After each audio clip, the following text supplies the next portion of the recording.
Wednesday, August 7th.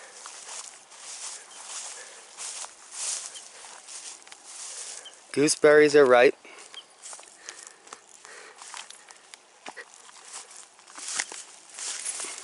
Time to harvest these bad boys.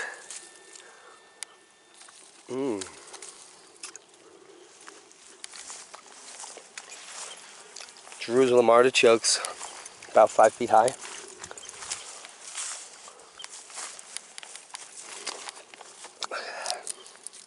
That's a second-year onion. Another potato bed with some onions. Got some radish in here. I think it's daikon. So those will be in for a while. You can see them heading out there. In there.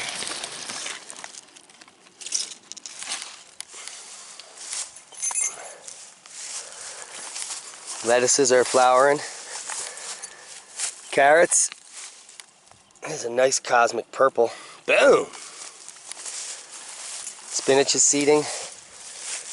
This cucumber bed just started growing. It's cucumbers, and I got some organic edamame in there.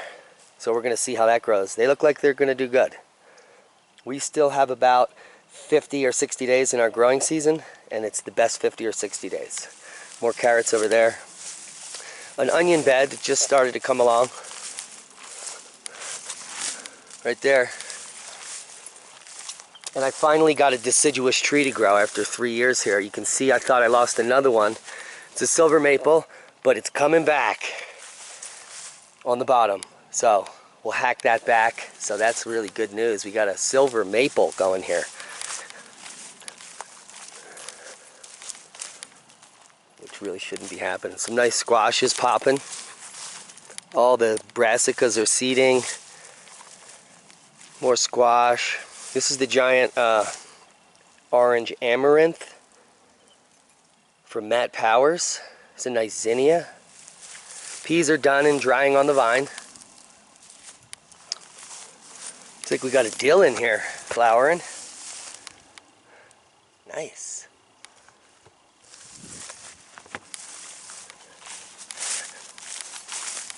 These are the Navajo pumpkins on the hill, so interested to see how they do. Just started flowering. And mostly I want to take you down here to the greenhouse.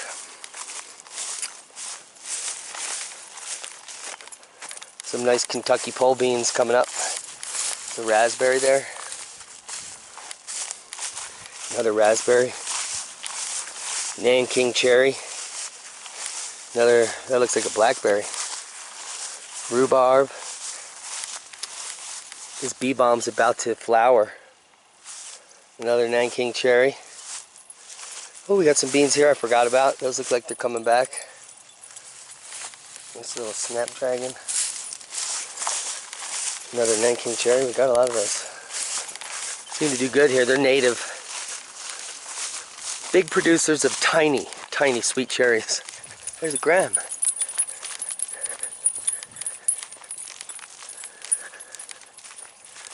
Gremlin likes being back to our old routine. This is really coming along.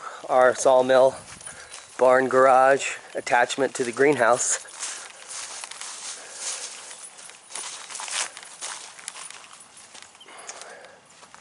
Welcome to the geothermal greenhouse at 3Canyons.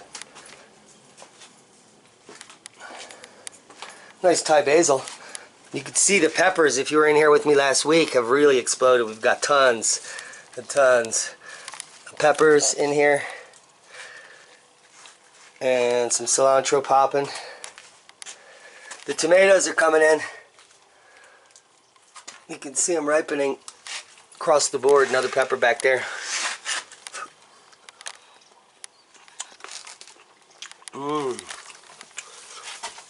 I'll get back here. Let's come back here and get this one. That looks great.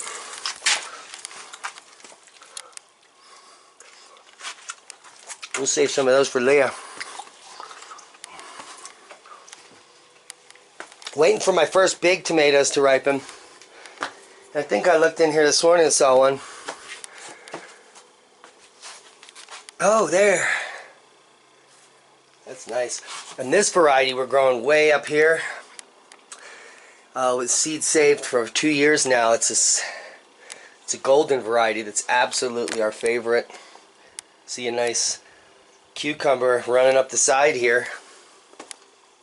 We've got lots of fruits popping on here. Another tomato in there. So, in general, the greenhouse looks nice. Little hot pepper section back here, and we've got some hot peppers throughout. Looks like some jalapenos. And maybe, I don't know what those are. But this is a Portuguese tree collard that you can harvest continuously. We've got a fig coming up in here. Strawberries popping.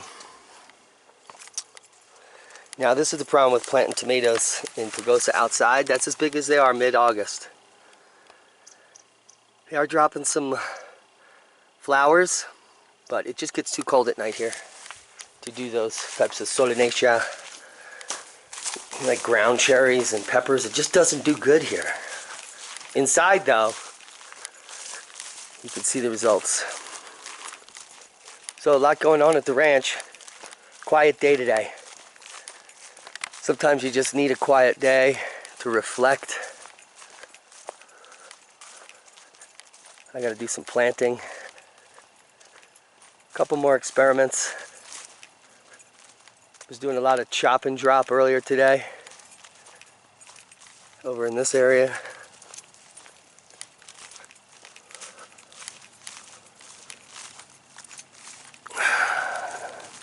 That orchard has come a long way. It used to look like that. And we've gotten epic amounts of rain. 5 or 6 inches over the last week or so, too.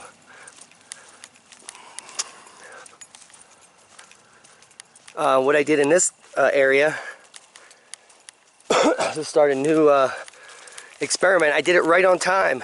I've planted some seed-saved barley and other grains in this entire, maybe 300 square foot area, all the way down here.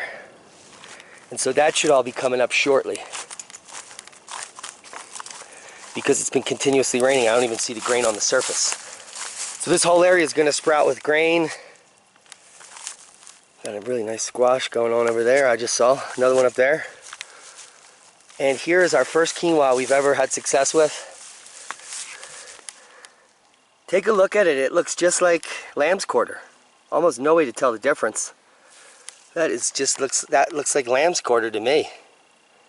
But it is in fact quinoa, and those are the seed heads forming. So we're going to have quite a little patch of quinoa here, which I'll be able to then probably grow quinoa in this whole area next year. And then we'll be able to maybe even progress to maybe a full acre of quinoa. I'm thinking maybe a quinoa field down in here. We have about an acre or two of this pasture on the other side of the fence. Actually, it's 3 acres of pasture there in that fenced area. But we could plant grain in this entire region. I could also clean it up and cut it as hay once we get some animals. I opened up this fence last year and put in a gate.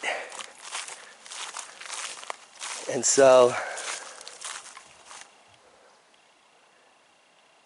could be pretty nice hay for grazing or for mowing,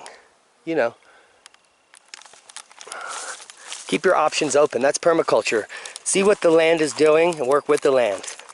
See where the water is draining. See how that affects the biome. Take your time, make mistakes. But start now. Subscribe to the channel if you like this content and share this with like-minded people. If you have any questions, leave them in the comment section. Be safe. We love you.